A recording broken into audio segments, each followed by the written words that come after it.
네, 안녕하십니까. 대전보건대학교 학생 여러분. 이번에는 면접 준비 전략 그 두 번째 시간, 어떤 식으로 우리가 자기 이해 질문이나 상황 질문에 답변해야 되는지 함께 알아보도록 하겠습니다.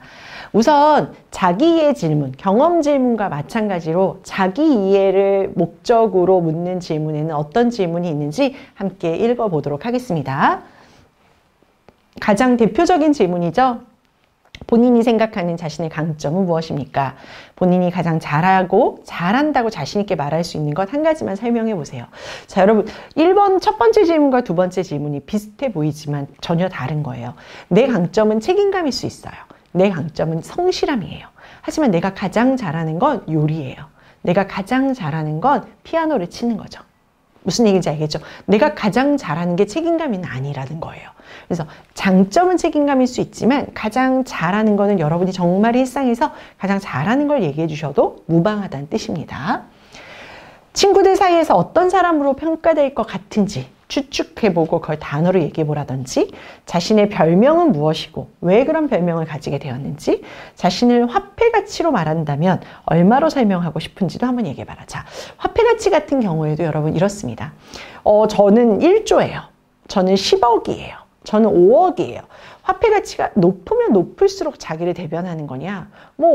그렇게 생각할 수도 있겠죠. 그런데 어떤 분은 자신의 100원짜리 동전으로도 이야기하더라고요. 그래서 왜 당신은 당신의 가치를 100원으로 생각하느냐라고 했더니 100원이 사실은 굉장히 작은 돈이지만 다른 한편으로 생각하면 누구에게나 편하게 쓸 수 있고 활용되는 돈이다. 나는 어느 사람들에게나 쉽게 다가가고 그들과 소통할 수 있기에 나를 100원으로 얘기하고 싶다. 이것도 굉장히 좋은 답변의 방식이 된다는 거죠. 반드시 1억이요, 2억이요 라고 할 필요는 없어요. 그죠?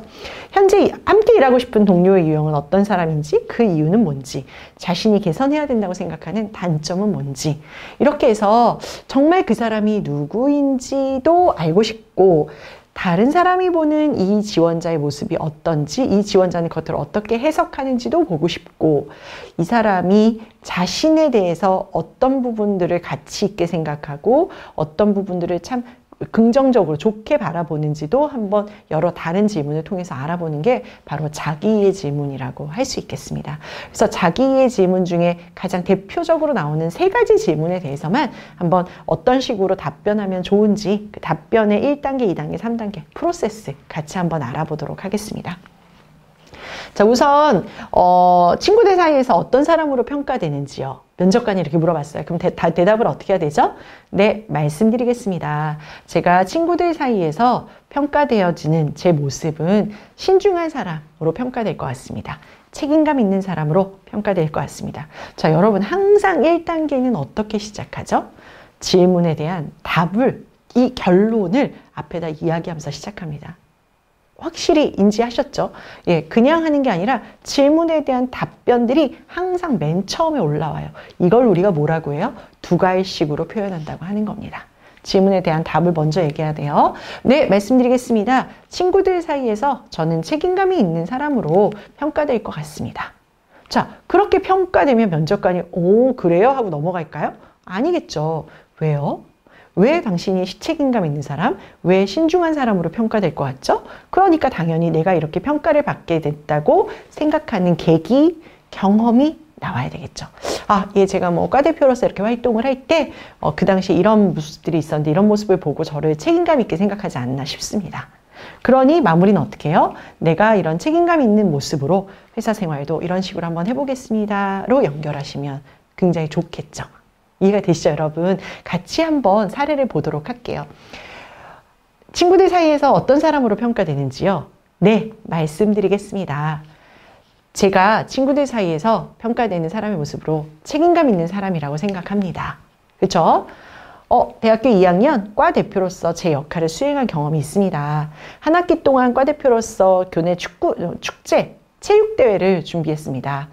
대회 한 달 전부터 전공 수업 후에 친구들과 역할을 나누어서 단체 경기를 연습해야 되는 상황에서 적극적으로 참여하지 않는 친구들이 있었습니다. 이때 제가 먼저 솔선수범해서 연습장도 세팅하고 연습장 뒷정리도 하고 이러면서 조금 불편 가졌던 친구들도 뭔가 연습을 잘할 수 있도록 제 역할을 했습니다. 그래서 사실 상을 받지는 못했지만 과 친구들이 모두 참여하도록 하는 그런 걸 통해서 고맙다는 얘기도 들었고 책임감의 모습도 보여드릴 수 있었습니다. 그러니 회사에 가게 되면 내가 이렇게 책임감 있는 모습으로 한번 일해보겠습니다.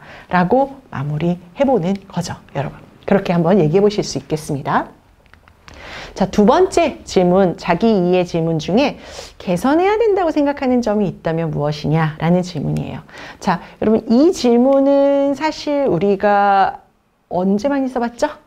맞아요. 자기소개서에서 성격의 장단점. 예, 그때 썼던 얘기입니다. 자, 한번 기억해 볼까요? 단점을 묻는 거예요. 내가 개선을 해야 된다고 생각하는 건 결국은 단점을 묻는 거잖아요. 단점을 대답할 때는 어떻게 대답해야 된다고 그랬습니까, 여러분? 반드시 필요한 게 뭐였죠? 단점을 어떻게 고치고 있습니다가 반드시 나와야 된다고 그랬죠. 그죠? 단점을 어떻게 고치고 있습니다는 반드시 나와야 돼요. 근데 그 전에 뭐가 나와야 되죠? 내가 이걸 고쳐야 되겠다고 생각한다면 고쳐야 되겠다고 생각했던 계기라는 게 모든 사람한테는 있다라고 얘기 드렸어요. 그죠? 그래서 내가 이걸 고쳐야 되겠다고 생각했던 계기는 뭔지. 그렇죠. 그래서 자, 자신이 개선해야 된다고 생각하는 점이 무엇입니까? 라고 물어보면 네, 말씀드리겠습니다. 제가 생각했을 때 제가 개선해야 된다고 생각하는 점은 결론 먼저 뭐예요? 내성적인 성향입니다. 자신감이 좀 부족하다는 겁니다. 이렇게 얘기하는 거죠. 그 다음에 뭘 얘기해야 될까요? 제가 이거를 왜 개선해야 된다고 생각하게 되었는지, 그 내가 이런 것들을 고쳐야 되겠다고 생각하게 된 계기를 얘기해야 되겠죠. 그렇게 해서 계기를 얘기했어요. 그래서 내가 이거 정말로 개선해야 되겠구나 생각한 후에 내가 어떻게 행동했어요? 구체적으로 이렇게 노력했어요. 그죠? 내가 구체적으로 이 개선점을 고치기 위해서 어떻게 노력해서 지금 나는 어느 정도의 모습까지는 왔습니다. 라고 얘기하시는 게 가장 좋습니다. 가장 좋아요. 그래서 뭐 예를 들어서 사례를 보면 자신이 개선해야 된다고 생각하는 점이 있으면 하나만 좀 얘기해 보시겠습니까? 네, 말씀드리겠습니다. 제가 개선을 해야 된다고 생각하는 점은 걱정이 앞선다는 것입니다. 평소 제가 잘할 수 있을까 하는 걱정으로 선뜻 행동에 옮기지 못합니다. 대학교 1학년 연합동아리 발표대회에서 그런 발표대회에 참여해보라고 선배님의 권유가 있었는데 제 경험과 진로 목표를 다른 학생들 앞에서 자신 있게 말할 수 있는 기회였지만 강당에서 발표하는 것 자체가 너무 두려운 나머지 포기했었습니다. 그런데 제 친한 친구가 이 기회를 통해서 멋지게 발표하는 모습을 보면서 걱정하고 도전하지 않는 점을 좀 고쳐야 되겠다고 생각하게 됐습니다. 그래서 어떻게 했어요? 전공 수업에서 발표 기회를 좀 찾고 하루에 3번 이상은 좀 남들 앞에서 얘기하려고 하고 이런 구체적인 노력을 했죠. 그래서 저는 지금 그래도 다른 사람 앞에서 제 얘기를 좀 할 수 있는 그런 사람의 모습이 되었습니다. 까지를 쓰시게 되면 굉장히 좋은 답변 방법이 될 수 있다고 할 수 있겠습니다. 자, 자기 이해 질문, 그 세 번째 질문 한번 가보겠습니다. 세 번째 질문으로는 함께 일하고 싶은 동료의 유형이 있느냐라는 질문입니다. 자, 함께 일하고 싶은 동료의 유형이 있느냐의 질문은 잘못 들으면 그냥 내가 어떤 사람하고 일하고 싶은지를 묻는 것 같은 질문이에요. 하지만 이 질문을 조금 더 안에 깊숙이 들어가 보면 내가 어떤 사람과 함께 일하고 싶으냐에 따라서 내 모습이 결정될 수 있어요. 그렇기 때문에 이거는 결코 그냥 어떤 사람하고 뭐 같이 하고 싶은 거예요를 단편적으로 묻는 게 아니다라는 걸 좀 기억하시면서 내가 어떤 모습의 사람으로 보여주도록 할 것인가 답변도 그런 고민을 좀 해보셔야 돼요. 그래서 1단계에서는 당연히 결론 먼저 나와야 되겠죠? 본인이 함께 일하고 싶은 동료의 유형은 누구입니까? 네, 제가 함께 일하고 싶은 동료의 유형은 적극적으로 행동하는 사람입니다. 상대 의견을 잘 경청하는 사람입니다. 이렇게 얘기를 해줘야 되는 거죠. 자, 내가 적극적인 사람이든 경청하는 사람이든 하고 일하고 싶을 때는 뭐가 있어야 돼요? 그런 사람하고 일하고 싶은 이유가 있어야 되겠죠. 그죠, 여러분? 이유가 있어야 되겠죠. 자, 내가 그래서 적극적인 사람하고는 왜 일하고 싶은지, 내가 경청을 잘하는 사람하고는 왜 일하고 싶은지를 여러분이 만드셔야 돼요. 자, 그렇게 한 다음에 뭐가 중요해요? 내가 실제로 이런 걸 느끼게 됐던 경험을 좀 얘기해 보면 되게 좋아요. 그래서 사실은 제가 뭐 이렇게 활동을 하다 보니까 적극적이지 않은 친구랑 활동하니까 이런 부분이 불편하더라고요. 경청을 잘 안 해주는 친구랑 해봤더니 이런 게 불편하더라고요. 여기일 수도 있죠. 제가 한번 해봤더니 정말 적극적이랑 친구랑 해봤더니 이런 게 너무 좋더라고요. 정말 경청을 잘하는 사람들하고 일을 같이 해봤더니 이런 부분이 너무 좋더라고요. 그래서 저는 앞으로도 일을 하게 된다면 그런 파트너랑 일을 하면서 끝에 한 번 더 도와주면 좋아요. 그런 파트너들과 일을 하되 나도 그런 파트너들을 도와서 이렇게 같이 좀 협조적으로 하는 사람이 되겠다까지 말씀을 해주시면 되게 좋죠. 그렇게 마무리해보면 의미 있을 것 같습니다. 한번 보겠습니다. 함께 일하고 싶은 동료 유형과 그 이유를 한번 설명해 보시겠습니까? 네, 말씀드리겠습니다. 제가 함께 일하고 싶은 동료의 유형은 적극적인 친구입니다. 적극적인 친구들은 함께 해야 되는 과제의 목표를 명확히 이해하고 일을 마무리하는 데 큰 어려움이 없기 때문입니다. 대학교 1학년 팀 과제로 이렇게 유적지 답사를 준비한 경험이 있습니다. 함께 있던 친구들이 모두 내성적이고 4일 동안 방향도 설정하지 못하고 막 그랬는데 옆에 있던 다른 조에 되게 적극적인 친구가 도와줘서 저희가 빠르게 생각을 교환하고 좀 마무리할 수 있었습니다. 이런 경험을 통해서 적극적인 친구들이 모임을 좀 주관하면 훨씬 더 명확한 목표가 생겨서 빨리 가고 나는 거기에서 조금 더 그 호흡을 맞춰서 일할 수 있는 파트너 역할을 좀 할 수 있을 것 같아서 나는 이런 사람하고 일하고 싶습니다 라고 이야기할 수 있다는 거죠. 자, 이해되셨습니까, 여러분? 제가 지금 자기 이해와 관련된 여러분이 어떤 사람인지를 묻는 3가지 질문에 대한 답변법을 알려드렸어요. 자, 강의를 하는 강사가 여러분에게 뭔가를 설명할 때는 하나하나의 답에 정답은 이런 겁니다를 보여주고 싶어서 강의를 하는 건 아닙니다. 여러분이 강사의 설명이 없었던 질문에도 스스로 굉장히 논리적으로 잘 답변을 구성하게끔 만들어 드리려고 제가 답변 쓰는 방법을 설명하는 것 뿐이죠. 여러분 제 얘기 이해하시죠? 제가 질문이 나왔을 때 이 질문들의 어떤 식으로 답의 구조를 잡느냐, 여기 1단계, 2단계, 3단계, 4단계의 내용의 흐름이, 자 여러분 결론이 먼저 나왔네요. 그럼 뭐가 나와야 되죠? 이렇게 생각하시게 된 이유가 나와야 되겠죠? 이런 흐름들을 여러분이 자꾸 배우셔야 돼요. 그래서 내가 강사께서 직접 설명을 해주지 않은 다른 질문들을 보더라도 이 강사님이 저한테 설명을 할 때 이런 식으로 하라고 하셨으니까 실제로 내가 혼자 질문을 보더라도 이렇게 바꿔서 나 혼자 한번 만들어 봐야 되겠다 생각하실 수 있어야 될 것 같습니다. 네, 그럼 이번에는 좀 다른 유형의 질문 같이 알아보도록 하겠습니다. 이번에는 직무 전문성과 관련된 질문의 유형들이에요. 같이 한번 먼저 보겠습니다. 지원 분야 업무를 수행하기 위해서 준비한 노력, 지원 분야에 대해서 아는 대로 한번 얘기해봐라. 지원 분야와 관련돼서 학업 내용 뭘 배웠는지, 배운 점을 입사 후에 어떤 식으로 활용할 수 있다고 생각하는지, 본인이 취득한 자격증, 물론 이제 면허를 따시지만 그런 거 외에도 혹시 본인이 가장 업무에 도움이 될 수 있다고 생각하는 자격증은 뭔지, 회사 입사 후에 하고 싶은 내용, 업무 수행에서 되게 중요하게 생각하는 가치 덕목은 뭐냐, 이런 것들을 묻는 게 보통 직무 전문성을 묻는 질문이라고 할 수 있겠습니다. 이런 직무 전문성은 사실 왜 여러분한테 질문하는 거냐, 지원자의 업무 이해도, 업무에 대한 준비도, 전문성을 확인하고 싶은 거고, 단순히 이 사람이 알고 있나? 를 확인하는 게 아니라 정말 그걸 토대로 제대로 우리 회사에 와서 일할 수 있는가? 를 묻기 위해서 하는 게 바로 직무 전문성의 질문들이라고 할 수 있습니다. 그래서 여러분이 직무 전문성 관련된 것들을 학창시절이라는 자기소개에 많이 썼잖아요. 항목에. 그런 내용들을 면접에서도 많이 어필해 줘야 된다는 뜻입니다. 그래서 직무 전문성은 답변을 여러분께 실제로 설명드리진 않지만 직무 전문성 안에서 예를 들어서 구체적으로 내가 만약 이런 전문적인 게 있다. 그럼 내가 이런 임상 실습을 했는데 임상 실습에서 어떤 경험을 어떤 역할로 무슨 내용을 했고 거기서 나는 뭘 배울 수 있었고 이게 입사부에 어떻게 도움이 된다. 이런 식으로 우리 연결해서 썼던 거 기억나시죠, 여러분? 그런 식으로 해서 직무 전문성을 묻는 질문들은 특히나 구체적으로 근거 제시가 굉장히 중요합니다 라는 말씀을 좀 드렸었습니다. 그래서 예를 하나만 볼게요. 업무 수행을 위해서 당신 어떤 노력을 했습니까? 라고 한다면 당신이 만약에 예를 들어서 우리가 보건 계열이니까 물리치료를 위해서, 작업치료를 위해서 어떤 준비와 노력을 하셨습니까? 라고 묻는다면 네, 말씀드리겠습니다. 제가 물리치료 업무를 잘하기 위해서 준비한 것은 예를 들어서 동계 실습을 통해서 현장 경험을 길렀던 것입니다.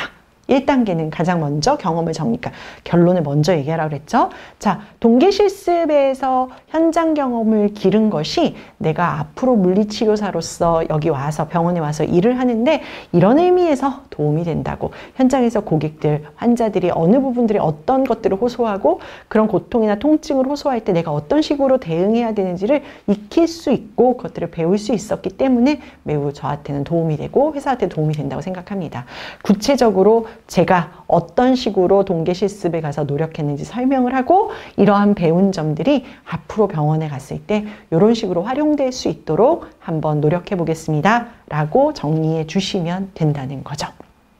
그죠? 그래서 자기이해 질문 다음에 직무 전문성 질문에서는 우리가 학교 다니면서 했던 질문들을 아주 많이 구체적 근거로 가지고 한번 설명해주는 노력들이 필요할 겁니다 라는 거 강조했다는 거 잊지 않으시면 좋겠습니다.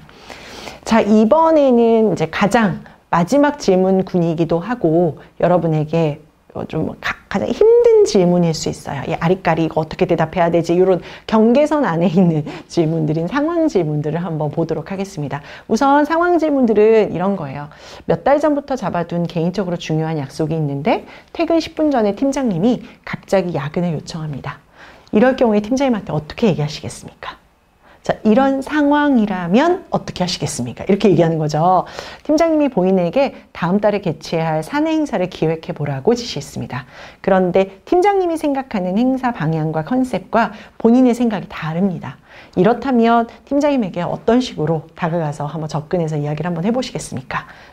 다음, 연락이 없던 고등학교 친구가 오랜만에 연락이 와서 식사를 하자고 합니다. 식사 자리에서 자동차 딜러가 된 친구가 자동차 구매를 권유합니다. 이런 경우 어떻게 하시겠습니까? 이제 이런 상황이라면 당신 어떻게 할 겁니까?를 묻는 거죠.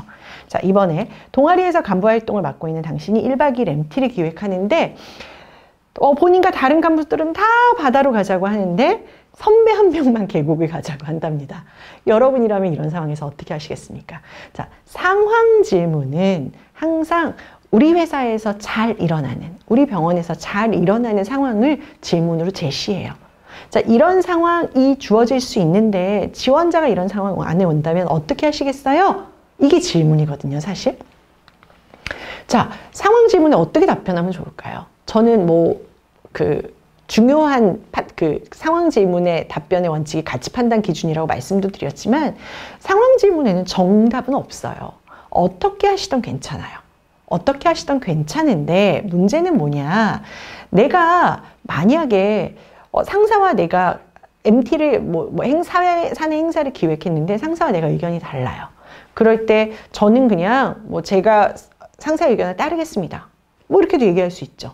아니요. 저는 제가 왜 이렇게 생각했는지를 끝까지 상사를 설득해서 제 얘기를 충분히 어필하겠습니다. 내 얘기를 끝까지 어필하면 너무 버릇없는 거고 무조건 상사를 따른다고 하면 좋은 거예요. 정답은 지원자가 말하는 게 정답일 수 있다는 거예요. 여러분이 끝까지 전 제 생각을 한번 주장해 볼게요. 이게 정답이 될 수도 있어요.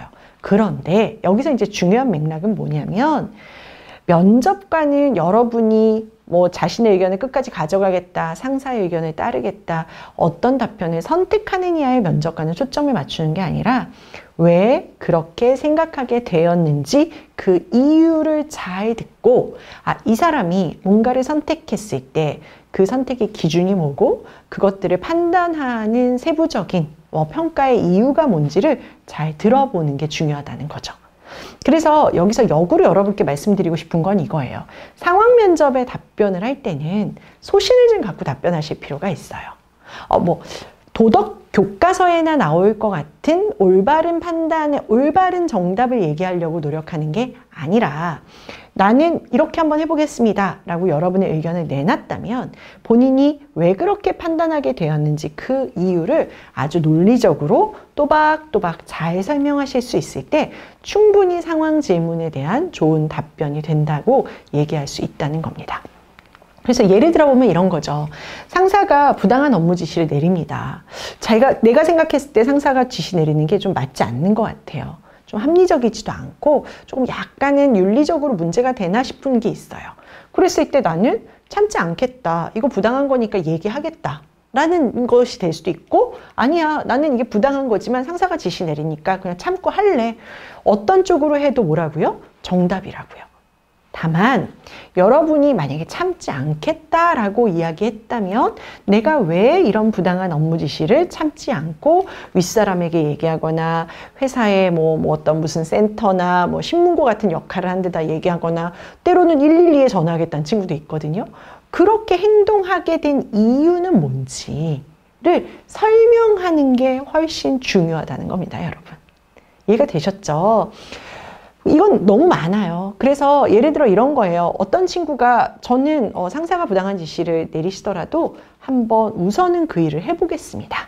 제가 예를 드는 거예요. 해보겠습니다. 그럼 뭐예요? 이 친구 같은 경우는 참고 해보겠다죠. 제가 부당한 지시임에도 불구하고 해보겠다고 말씀드리는 이유는 정말 이 업무가 부당한 업무인지 회사가 관습적으로 일상적으로 해오던 업무인지 제가 정확하게 판단할 수 없는 신입사원의 자리에 있기 때문입니다. 그래서 우선 상사께서 업무를 지시하시면 일단 그 업무를 해보겠습니다.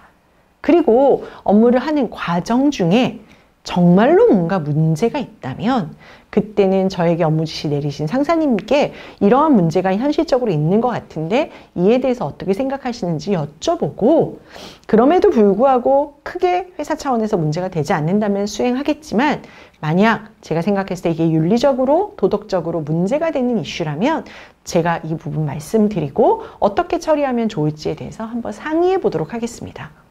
자, 하겠다고 하는 게 중요한 게 아니라 뒷단에 내가 뭐라고 설명하는지가 되게 중요하다는 겁니다. 그래서 여러분께 한 가지 팁을 드리면 이런 거예요. 내가 팀장이에요. 그리고 저기 신입사원이 지금 있어요. 근데 내가 팀장이고 저쪽에 신입사원이 있는데 이 신입사원이 상사의 얘기를 들으면서 내가 하지 않겠다, 하겠다라고 답변하는 걸 내가 지켜보는 사람이라고 생각해 보세요.